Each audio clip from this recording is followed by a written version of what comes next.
يا باشا بص شفت عشان تعرف اللي هي كانت واقفه عند واحد تاني دلوقتي بره وكانت ايه بتقول له نفس الكلام. انت عايز ايه يا عم؟ انا بس بقول لك بعرفك يا عم انت عايز شوف. تحلق اقعد احلق. يا باشا ما انت عايز مشيتني تحلق. كذا مره راجل مشيتني يلا يا عم غور يا عم مالكش دعوه انت طب يا عايز اقول لك عم. على حاجه بقى، انت مش واخد بالك من حاجه؟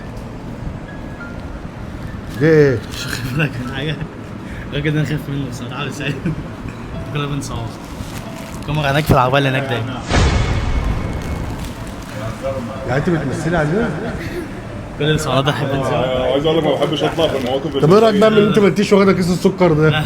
كل الصالات ده تحب انزلها ولا لا؟ لا يا عم زياد توكل على انا عايزك الله. تقول للناس انا معاك عشان كل اللي بيتفرج علينا يجي لك. لا يا عم يا بنت عسولة ما شاء الله، وطبعا لازم اي حد يشوفها لازم يلاقي الموقف دوت، لازم ان هو يقف معاه. ماشي، عايزك بقى تقول للناس كلها عنوانك عشان كل اللي بيتفرج علينا يجي لك. لا انا عنواني معروف، انا في المجزر اسمي بلال.